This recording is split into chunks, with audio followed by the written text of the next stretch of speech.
The United States is revered as one of the most powerful superpowers in the world, with its massive military and large influence over the rest of the world. Today, many would think the United States is untouchable, but that wasn't always the case. The United States started from humble beginnings as just a group of colonies sent by much larger countries to establish the towns. Over time, however, the thought of a better political system came into the thought of these colonists' minds, and the first thoughts of the United States came into being. In the beginning, the landmass we call the Americas wasn't even known to exist. It took one explorer, Christopher Columbus, who was sent by Spain to accidentally stumble upon it and finally realized that there was more land between them and India.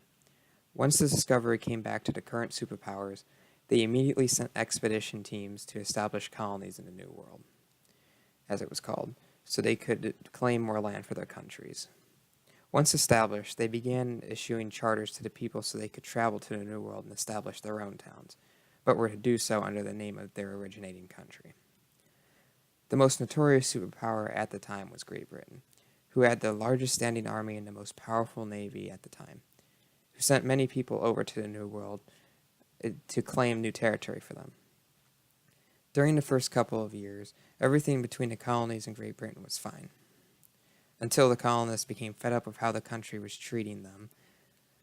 Between 1754 and 1774, there were many different acts and agreements passed by Parliament that either caused the colonists to become heavily taxed or caused their trading abilities to become hindered. The tipping point came on May 10th, 1773, when the British Parliament passed the Tea Act that required colonists to buy surplus tea from the East India Company, so that the company wouldn't go bankrupt.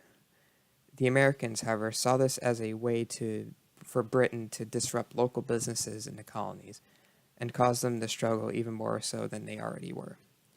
In response to this act, a radical group in Boston, led by Samuel Adams, assaulted the harbor and hijacked the tea ships to stop the tea from being unloaded.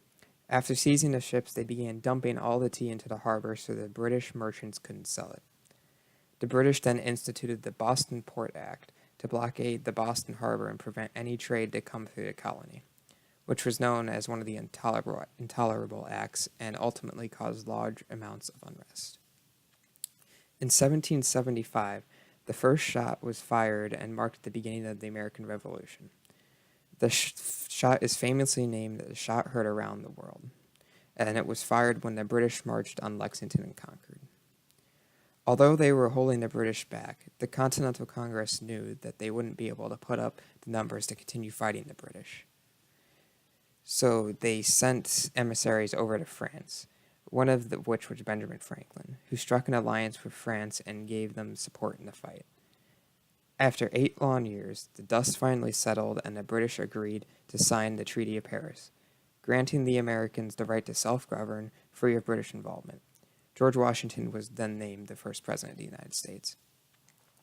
In conclusion, the United States had a long, difficult road to become what it is today. It started as just a group of British colonists trying to live and govern by themselves. Then the British Parliament became too controlling over what they did and caused a lot of civil unrest.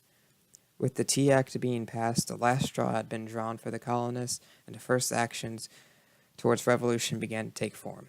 Finally, the war for freedom began with the first shot in Lexington and ended with the Treaty of Paris.